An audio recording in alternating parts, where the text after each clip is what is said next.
So hello everyone, তোমাদের সবাইকে আমার এই ভিডিওতে স্বাগত জানাই। আজকে বানাবো কচু শাকের তরকারি চিংড়ি মাছ দিয়ে, যার কারণে আমি পুকুরের মধ্যে নেমে পড়লাম। আর পুকুরে কিন্তু অনেকটাই জল ছিল, ভয়ে ভয়ে তবুও আমি পুকুরে নেমে কয়েকটা ভালো ভালো দেখে বেছে বেছে কচু শাকগুলো কেটে নেব। কচু শাকগুলো কাটতে যাওয়ার সময় কিন্তু আমার ভীষণই ভয় করছিল, মনে হচ্ছিল যে না এখানে এখানে কি আছে, কিন্তু তার সত্ত্বেও ভয়ে ভয়ে কয়েকটা কচু শাক আমি বেছে বেছে কেটে নিলাম। আর এখন আমার হয়ে গেছে, এখন যাব বাড়িতে এসেই কচু শাকগুলোকে ভালোভাবে কেটে আঁশ ছাড়িয়ে ধুয়ে কড়ার মধ্যে দিয়ে দিলাম, আর সঙ্গে একটু লবণও দিয়ে দিলাম। লবণ দিলে ভালো সেদ্ধ হয়, তাড়াতাড়ি সেদ্ধ হয়ে যায়, এই কারণেই লবণটা দিয়ে দিলাম। আর একটা থালা দিয়ে ঢাকা দিয়ে দিলাম, ভালো করে বেশ সেদ্ধ করে নিতে হবে। এখন আমি সেদ্ধ করে নিয়েছি, সেদ্ধ করে একটা সুতির কাপড়ে রেখে দিয়েছি ওগুলোকে, যাতে ভালো করে ওর ভিতর থেকে জলটা বেরিয়ে যায়। এবারে আমি কড়ার মধ্যে একটু তেল দিয়ে চিংড়ি মাছগুলো আগে থেকেই ভাজা ছিল, তারপরে আর একটু ভেজে নেব তেল দিয়ে ভালোভাবে।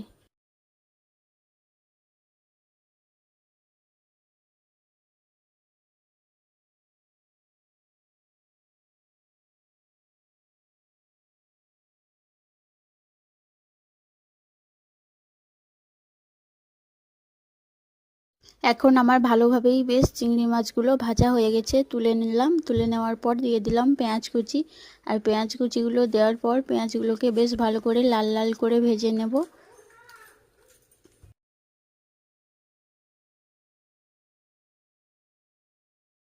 পেঁয়াজগুলোকে লাল লাল করে ভেজে এখন ওর মধ্যে দিয়ে দিলাম একটু সাদা তেল। তোমরা চাইলে সরিষার তেলও ব্যবহার করতে পারো, কিন্তু আমার কাছে সরিষার তেলটা অল্পই আছে, সেই জন্য আমি সাদা তেলটাই দিলাম। আর এখন দিয়ে দিলাম রসুন বাটা। রসুন বাটাটা দিয়ে একটু ভালোভাবে নাড়াচাড়া করে নিলাম। তারপরে দেব আদা বাটা। আদা বাটাটা দিয়ে তারপর দিয়ে দেব স্বাদ মতো লবণ। আর লবণ দিয়ে কিন্তু আমি ভালো করে মিশিয়ে নেব সবগুলোকে একসঙ্গে। তারপর দিয়ে দিলাম অল্প একটু জল, আর তারপর দিলাম হলুদ গুঁড়ো, লঙ্কার গুঁড়ো। এখন সবগুলোকে একসঙ্গে বেশ ভালোভাবেই মিশিয়ে নেব, মশলাটাকে কষিয়ে নেব।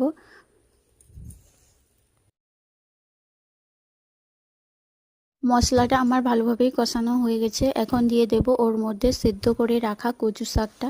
আর কচু শাকে কিন্তু আমি অল্প একটু আলুও দিয়েছিলাম।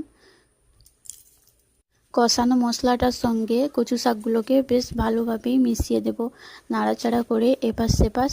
এখন আমার এপাশ সেপাশ করে মেশানোও হয়ে গেছে, কচু শাকগুলো বেশ ভালোভাবেই মশলার সঙ্গে মিশে গেছে।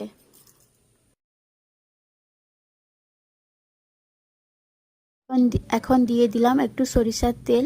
আর সরিষার তেলটা দেওয়ার পর চিংড়ি মাছগুলোও আমি এবারে দিয়ে দেব। দিয়ে সবগুলোকে একসঙ্গে বেশ ভালোভাবেই নাড়াচাড়া করে মিশিয়ে দেব।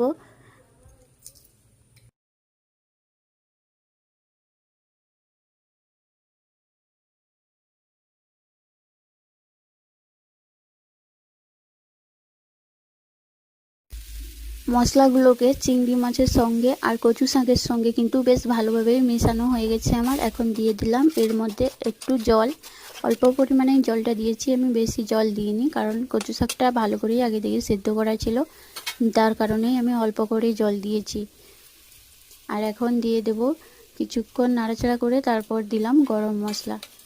গরম মশলাটাকে আমি বেটে দিয়েছি, অনেকেই গুঁড়ো করে দেয়, কিন্তু আমার বাটাটাই পছন্দ, সেই কারণে আমি গরম মশলাটাকে শিল নাড়াতে ভালো করে বেটে তারপর দিয়ে দিলাম।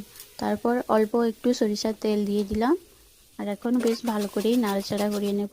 এখন কিন্তু আমার তরকারিটা পুরোপুরি রেডি হয়ে গেছে, তোমরা চাইলেই দেখতে পারো কত সুন্দর হয়েছে রান্নাটা আজকে। সত্যি আমার দেখে কিন্তু খুবই ভালো লাগছে।